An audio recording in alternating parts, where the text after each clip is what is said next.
pense que c'est un moyen vraiment simple de nous aider dans des combats qui sont tellement durs. Je trouve que ça coûte tellement dur. Moi, je suis Clara Géry, j'ai actuellement 20 ans et je fais des études de droit à la Sorbonne en deuxième année et là j'entre en troisième année. Est-ce que vous êtes prêts? C'est un peu long. À l'âge de 15-16 ans, j'ai commencé à avoir une énorme douleur quand je servais au tennis. Et ça me coupait le souffle. Dès que je servais, ça me faisait très mal. Au fur et à mesure, c'était plus que le service, c'était le coup droit, le revers. Ça a été, j'ai vu des kinés par centaines, des ostéopathes. Puis à un moment, ça m'a empêché de dormir. Et on a décidé de faire une IRM en disant, ça peut être rien de spécial, mais juste pour être sûr. Ce jour-là, c'est très dur, mais j'étais toute seule. Et il me dit, oui, il y a une boule en fait. Une très grosse boule au niveau de ton dos. Mais j'avais juste aucune idée de ce qui m'attendait. Ça faisait déjà pratiquement 2 ans que je cherchais. J'ai fait 2 opérations, parce que je souffrais beaucoup. Et on m'a dit, à la 10e opération, le médecin n'osait pas me dire en fait ce que c'était. Et donc du coup, ils m'ont dit, oui, voilà, tu vas commencer une chimiothérapie. Mais à aucun moment, on a prononcé mon cancer, tellement on ne savait pas du tout ce que c'était. Et donc du coup, je suis rentrée à l'Institut Curie. Pour moi, je n'avais pas de cancer. C'était inimaginable. J'étais vraiment dans un déni complet. Ils ont fini par me dire que j'avais un ostéosarcome de haut grade. Là, c'était en 2020.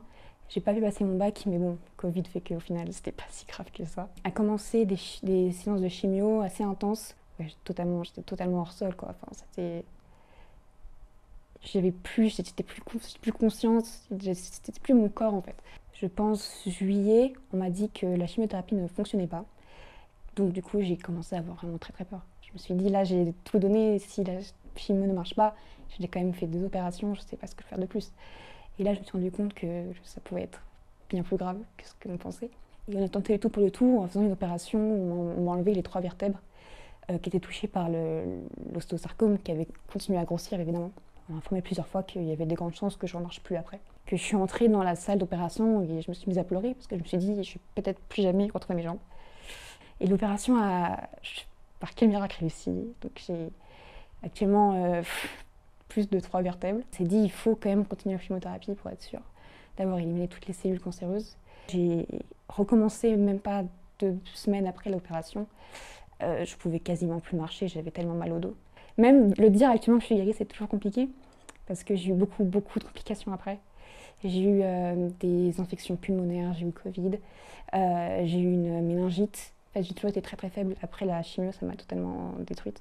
Après, j'ai fait beaucoup de traitements antibiotiques parce que j'ai eu beaucoup d'infections et je suis encore sous traitement. J'avais 15 ans et j'ai actuellement 20 ans. Et le combat est derrière moi, ça c'est sûr. C'est un euphémisme, c'est très compliqué, mais qui m'a beaucoup affectée dans ma construction personnelle, je pense. Dans ces âges-là où on ne sait pas trop qui on est et on est atteint par ce genre de maladie, je ne savais plus me définir autre que par la maladie. Se tourner vers ça, ça a été l'association, ça a été un moyen aussi un peu thérapeutique pour nous peut-être. Avant ma maladie, on était un peu pas spectateurs, mais on juste nous donnait, puis on participait à la course. Maintenant, ça a été surtout mon père, faut que je l'avoue, mon père est très dedans. On récolte beaucoup sur des marchés, en regardant des événements caritatifs, des choses comme ça. Ça prend beaucoup d'énergie, mais je pense que c'est tellement bénéfique, on en sort grandi. Les enfants, même adolescents, ne devraient pas souffrir, pas nous quoi. Je pense que c'est un moyen vraiment simple de nous aider dans des combats qui sont tellement durs. Je trouve que ça coûte tellement dur. Il suffit juste de créer un compte, de donner, de collecter 200 €. C'est pas la maladie, on va la vaincre, mais c'est que grâce à nos efforts, à vos dons, qu'on peut réussir à la vaincre. Donc voilà, 100% des dons sont reversés à la recherche. On a sélectionné cette année 9 programmes de recherche spécifiques dans le cadre de Fight Kids Cancer et qui sont des programmes spécifiques pour des maladies particulières. Si vous voulez nous aider, la course aura lieu le 24 septembre à Saint-Cloud, dans le parc de Saint-Cloud. Vous pouvez vous inscrire sur enfancesuncancer.com ou à travers des groupes d'associations qui sont en lien avec Imagine for Bravo.